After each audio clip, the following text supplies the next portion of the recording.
ఆనందపురం జిల్లా కళ్యాణదుర్గం పట్టణంలోని ఇన్ఫిన్స్ charitable foundation వారి ఆధ్వర్యంలోని కళ్యాణదుర్గంలో మొట్టమొదటిసారిగా రంజాన్ ఉగాది పురస్కరించుకుని నిరుపేద ముస్లిం వితంతు మహిళలకు రంజాన్ పండుగ సందర్భంగా రంజాన్ తోఫా, ఇంటికి కావలసినటువంటి నిత్యావసర సరుకులు పంపిణీ చేయడం జరిగినది.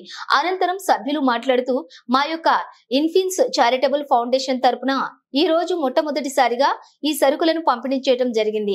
రాబోయే కాలంలో ఇంకా మా యొక్క ఇన్ఫిన్స్ చారిటబుల్ ఫౌండేషన్ తరపున చాలా సేవా కార్యక్రమాలు కూడా చేయదలిచామని, ఎందుకంటే మనం ఇతరులకు మంచి చేస్తేనే మనకు కూడా మంచి జరుగుతుంది అనే సదుద్దేశంతో ఈ యొక్క సేవా సంస్థను ప్రారంభించడం జరిగింది. రాబోయే కాలంలో చాలా మంచి కార్యక్రమాలు మా యొక్క ఫౌండేషన్ ద్వారా చేయదలుచుకున్నామని సభ్యులు తెలియజేశారు. ఈ కార్యక్రమంలోని ఇన్ఫిన్స్ చారిటబుల్ ఫౌండేషన్ సభ్యులు విజయ్ కిషోర్, ఎం అస్లాం సాహెబ్, కేబి వన్నూరు స్వామి, కేబి నాగరాజు, వీరేష్, రాజగోపాల్, మెహబూబ్ బాషా, మదర్ వలి తదితరులు పాల్గొన్నారు.